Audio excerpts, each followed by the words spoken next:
sorry we're a little late. Dr. Courtney Beck and I got so busy talking, I didn't put us live. So here we are. I'm so excited today to be with you.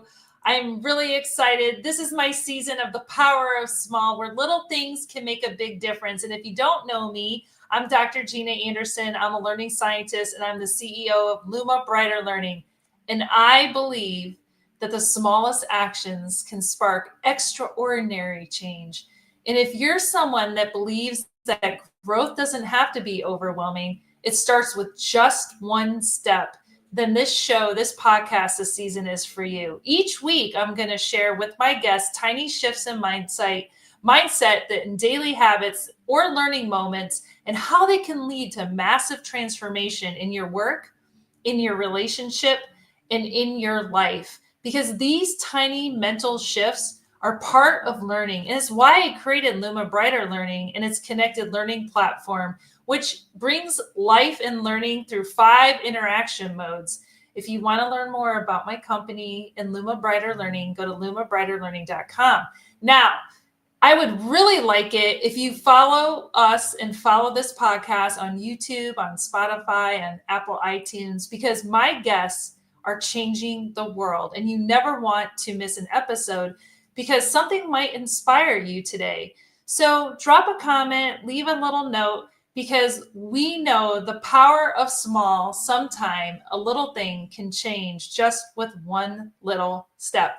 So today I'm going to bring on someone really special. Let's meet Dr. Courtney Beck. She is oh my gosh, all the things about you. You are a professor.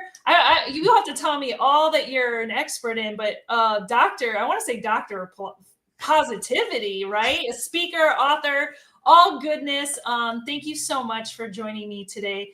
Why don't you give us just a little introduction and tell us what you're passionate about? And I'm so glad you're here. You brighten up my day. So I love this. We were so busy talking like before we went live that we almost didn't go live. Gina, I first want to say what an honor to be on your podcast. And I'm going to tell you one thing. Yeah. Your introduction, I was pumped up. I was like finding myself like grooving before I came on. Yeah. So I love the energy on your podcast. I love everything you're doing. And like I said, it truly is. It's an honor to be here today. But a little bit about me. You're right. I'm an adjunct professor at Florida State University. Oh, I love that. In sport management. Wow. And founder of Plenty of Positivity. And I will certainly get all into that because that really is my true passion. I am so passionate about spreading positivity. And then you kind of pair this up with my educational background, super passionate about teaching, about education. And so that's why when I love the title of your podcast, I Love Learning with Courtney Beck. Yes.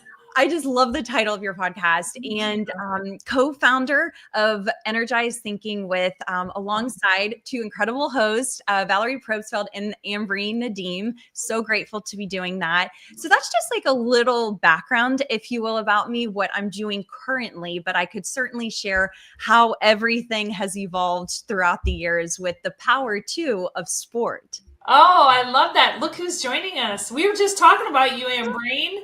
Yay! Hello, Ambreen. We're so glad you're here. I don't know, what time is it there? We were just trying to figure it out. We were just talking about it, but she joined us. I love that. It's so good to have her here. She's so awesome. Thank you for joining us. We love seeing you. And, the thing that I love, about this season is really thinking about this power of small and how small moments make a big difference. What do you think? Maybe sports, maybe your journey, but what is one small mighty moment in your journey that really changed everything, you think? No, excellent question. I really do. I always have to go back to my career in sport because, Gina, that's where the foundation was really laid when it comes to understanding just life lessons that I had learned. But there was a moment in time when I had reached the international elite level of gymnastics. Wow. And I end up going on like this 3-year, if you will, hiatus. I had some injuries. I had an elbow injury and I was away from the sport for 3 years, and it was that aha moment, like, in my head, it just kind of, like, sprung into my head one day. It was senior year of high school, and I thought to myself, "Wow, I have one more chance to even try to compete in the sport that I love the most," and that would, of course, be at the collegiate level. I was not going to the Olympics, unfortunately. Yeah. I already said Oh. that wasn't in the cards. Um, but I say this because it was my head coach, Rhonda Fain at Uh-huh. University of Florida.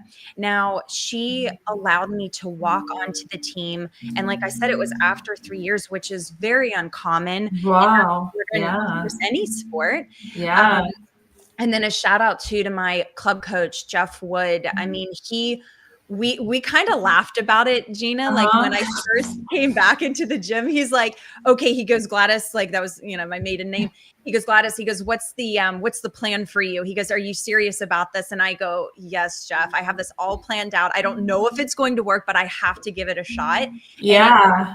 only those coaches at the University of Florida, Robert Ladani, as far as assistant coaches, and Adrian Burde, they gave me that opportunity. And truthfully, it changed my life. It changed, when it comes to even personal growth, developing confidence as a young woman to be able to take that confidence into one's personal or professional career. That's something that I will forever be grateful for. Wow, that is beautiful. It's beautiful. I mean, we never know those small moments that people can make an impact on our life. And I know Anne Breen is here. She said tomorrow's the weekend, so she's gonna stay awake a little longer to watch us. So we appreciate that, Anne Breen. We appreciate that. I love sleep too much. I don't know about you, Dr. Beck, but I do love sleep. I think about that a lot. But I appreciate that you shared that story because sometimes we think there has to be a huge moment, but you could just a little thing can change the whole trajectory of where we're going to be in life. Don't you think that? Well, and to your point, it really did. It came down to that meeting. I'll never forget it. I was at the University of Florida in the summer before like classes had really started. And I remember having that meeting. And to your point, it was literally just, I don't even know, like maybe 10, 15 minutes. And it was that question that I was like, can I walk on? And Wow. there's a process, of course. And that's what she, Right. told me. But I think it's in those moments when it's a simple like question or it's a simple like opportunity that you take. It doesn't even look like much at that time, but how much it could impact your life. And the friendships that were made, the ability to understand like how to overcome significant challenges. Those are those lessons, not even just the physical sport of gymnastics Yeah. that I could take with me moving forward. So I always will remember that. And I'm super grateful for the Aw, opportunity. That I was love life that. I love changing. that. What do I started this podcast 3 years ago because I work in the logistics industry and I was having truck drivers who were out on the road and lonely, telling me they were depressed. And I think about this moment that you had where it was a moment in time where you were walking on, and what if they said no to you? Like in that moment, it's like a pivotal moment. It's like, no, I'm sorry, you've been gone 3 years, you can't do that. And I think a lot of times in life people have these moments where they expect for something to happen. They're at their fourth job interview. I've been hearing this lately. People are interviewing and interviewing and interviewing, success, and then it's a no. And maybe that person doesn't think they can move forward, and they don't have anywhere else to turn. What would you recommend to that person? No, that's an excellent question. And I have been in those moments where you think you have everything planned out, just to your point, Gina, where you're like, okay, this next chapter or this next job offer, like I feel like I'm gonna get, like I know it's gonna happen. And when it doesn't, what Mm, I have learned, and this is through lived experience, where I reflect upon looking at that quote, like what I foresaw as an opportunity, even though it was rejection, it was mm, in my mindset redirection. mm, And sometimes even better things come out of mm, something that you had never imagined. And if it mm, was not for that so-called, rejection, you would have maybe never discovered it. And so that's how I have found hope throughout my life, when I just it just looked like it was solid. It was like, no, this is going to happen. And it doesn't. And it does. Like you have to take time to digest it. And there are certain, maybe it's a day, maybe it's a week where you're just like kind of like not in a great mood, if you will. But I think it's when I reflect on those times when something incredible would happen later on, it was having that hope. But it's a mindset. It's a mindset change where you're looking at those two words. Rejection is more of a redirection. And I would also say too, those individuals, if they're experiencing that at this time, how important it is to have a support system.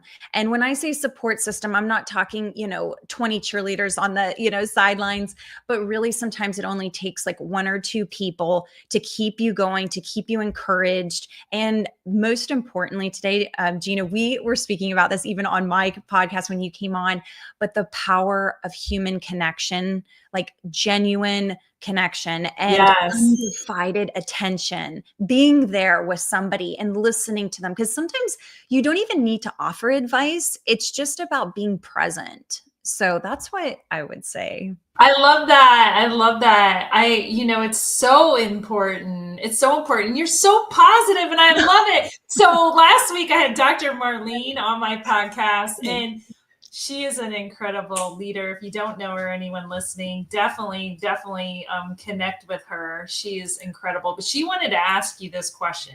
She said, when it comes to positivity, how does being positive as an athlete differ or compare to being positive as an entrepreneur or business professional woman? I was like, oh, I like that question. I love that. So when I look at positivity as an athlete, I think about it was instilled so early on about positive self-talk. So, I mean, Gina, you probably remember this too in tennis. Yes. How when I was about to mount an apparatus in a competition, all that was going through my mind were like quick sentences or quick words that were all positive, like, aggressive court. Like I would really get into this, Gina, and I'd be like, tight arms, tight legs, you got this court, confidence court. And I would literally rehearse this like in my mind before important. And so I say this because the power of like a positive mindset is so critical, not only in sport, but then also in one's professional career. Even if I think about sport in general before I take that turn to career, but when you're in a group of girls, just for example, like I just go back to my gymnastics career in college, but how powerful a positive attitude is, a positive mindset where it really can trickle out and affect other people. So same thing can happen with negativity, as we know. So it goes both ways, but I really do think that the positivity that I learned with gymnastics of, gosh, sometimes hours upon hours of training, and if you didn't start off well, and this is one thing I really do want to mention, it's not all about like great days and positive days, but sometimes I would have some really bad days where I would start off bad on my conditioning session, which could be like an hour and a half, 2 hours. But then I thought to myself, how do I use this effectively for the rest of the, 3-4 hours to still make it stay like effective and efficient for my workout and for those around me? I don't want to bring others down in the process. Nobody wants to be around like, just a negative person. Right. And so I say that because as we like shift over into professional career, it can be entrepreneurship, maybe just in general. But when I think about entrepreneurship, I think about the majority of entrepreneurs out there. They are optimistic because let's be honest, what's negativity going to do? Right. Absolutely. And so I think it's just it's thinking about the power of possibility, like what could happen, even though if a challenge, came your way, how do you readjust and how do you even learn from that to become stronger? So I do think that there's a lot of overlap with athletics and positivity, but then also applying that positive mindset, positive attitude to one's professional career. Oh, you couldn't have said it more perfectly. I love it. One thing I used to do in tennis, and maybe you did this in gymnastics, but if you miss a shot, if you miss a point, you have to let it go. You can't think of it again, because if you do, it impacts everything following that moment. And so this idea of like positivity, if you have a discussion with your manager and you're upset about it, you have to, you listen to it. But if you continue to ruminate and think about it, it impacts everything forward. So this idea of letting go is so powerful, right? Like you have this moment and you need to redirect it. And look at Ambreen. She agrees with us. Yes, redirection often happens when are most certain that we are there. Then the universe smiles. Oh, and shows us that we're never in control. She is the best. Ambreen, you have to trust your path. Look, I got a text this morning from Jerry Curl. He's one of my colleagues out in the industry. And he said, look, these are tough times, but we're tough. We're tough, and it makes us tougher. So we're tougher than the tough times, y'all. We are. We're going to do it, Oh my gosh. Dr. Beck, what keeps you happy and curious to keep learning? You love the title of my podcast. I love learning. What keeps you inspired? I really do. I think it even goes back to what I just kind of ended that with, but it's the power of possibility. It's the power of new ideas, of how can we create an even better world? How could we, think about things. Like for me, I've always loved to look at education, even in a multidisciplinary sense. Like my background from advertising to communication, business, sport management, but I love to look at the big picture of things. Like why do things happen? Why are they maybe currently happening in one industry? And how could you apply that knowledge into another industry? And so I think it's the excitement of what could possibly be when it comes to where my excitement for learning comes from. But then also it's the curiosity, literally that's what we talk about in energy. Yes. It's really about asking questions, about understanding why certain things happen and why can't we do it maybe in a different way. Maybe it could even be a more effective way of doing something. But that's what keeps me learning every day. I mean, even when I jump on LinkedIn, I'm so grateful for my network because there are a multitude of different backgrounds, like whether medical background, which of course, like I don't have that experience. I was in pharmaceutical sales, which is like 2 weeks of training. I learned that very quickly too. That's a whole other story. But anyway, I say that because I think it's just important to open up your mind and to broaden and expand your knowledge in different areas to better understand how the world works and why it works the way that it does. It's so important, seeing people and understanding and saying, I see you, and opening the opportunity for learning. That is beautiful. I love it so much. Okay. Next week, I have Josie Madison on my podcast, and she is a bilingual international speaker, and she loves to talk about the power of pause. And in fact, I think she has an event she's going to tell us about in Costa Rica in January. What do you think we should ask her?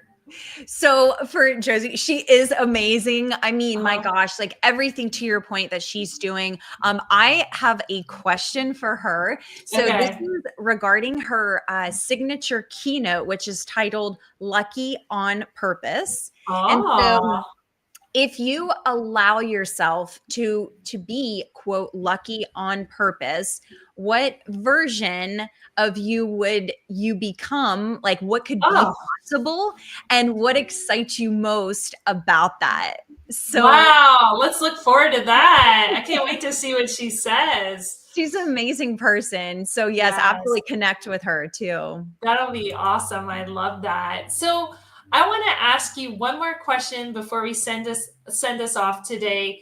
Can you maybe share just one thing that you learned that deeply impacted, big or small, how you approach life? I'm thinking about even before the gymnastics and that moment, can you think of something that really impacted your life to help you be? Because you were beautiful inside and out. And I just think about this because I think people think about these big things, and it doesn't have to be. There was I mean, just thinking off the top of my head, like, yeah, if it was not sport, it was the foundation. It was my father.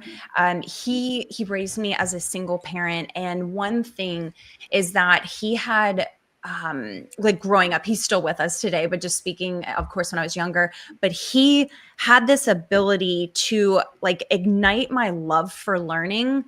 And I feel like that kind of laid a solid foundation down for where my love in the future for learning would kind of happen. But then also too, like overcoming the challenges that we both faced together um, through just like some personal things that had happened and within our family, but being able to overcome my mother had passed away at the age of when I was 17. And those were the times where we're challenged. There's a lot of reflection, a lot of perhaps even sadness, of course, in my situation.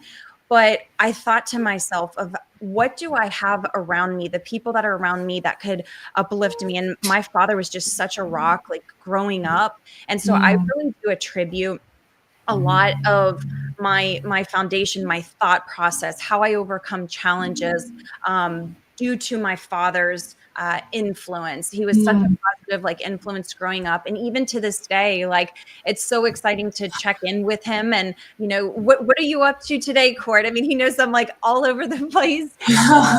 And I think like overcoming those challenges, though, they mold you into who you become, and to learn so many lessons. Like sometimes, honestly, Gina, like it's difficult to do, but when you look at yourself in the mirror and you think about like if something not so great happened to you and how you can maybe reflect on how you could become a better person, that's something that I do. And it's not always fun because it's like looking like, truth in the eyes. Right. But I think a lot of the way that I view life, character development, whether it was through an experience or if it was just the way that my father laid such a solid foundation down of, always wanting to be a better person each and every day and overcoming those challenges and rising up stronger and accepting them because they make you stronger. Yeah, that's so beautiful. That's going to be your chapter. It's like rising up. I love that. So tell people where they can learn about you, where they can read and connect with you. And I will post all the links so everyone can like learn more about the work you're doing. And then after that, like leave us today with some beautiful lasting words to send us off into this first week of December. Oh my gosh. Well, Gina, first off, thank you so much for having me. I mean, you're fantastic. Your energy too. I right back at you. Thank you. Absolutely. But, as far as connection, www.plentyofpositivity.com. That is my website. All of my social media links are on there. My primary, if you will, social platform is LinkedIn. Courtney Beck, you'll see adjunct professor, Plenty of Positivity, Energized Thinking, the whole gambit of titles here. That's awesome. But I think to send everybody off is really like I always go back to this one quote about life that really could apply, I think, to anybody, but it's dream big, be bold, and take action. Yes. I just think life is it's beautiful. I think when you are able to dream big, no matter how big your dreams are, writing them down, short-term goals, long-term goals, but the boldness of really stepping forward, taking that first step, because we've all been there before when, to muster up that courage can sometimes be difficult. But when you take that first step, all of a sudden, whether it's people come into your life to help you build that support system, and that's really where that take action is taking that first step, really moving forward, and knowing that at the end of like your life, as you look back, you could never regret you tried something, and maybe it works out like amazingly, and maybe if not, you can never look back and regret. So that's what I would leave the audience with. Dream big, be bold, and take action. Gina. Let's do it. I love it. Thank you so much. We'll see you all next week. Bye.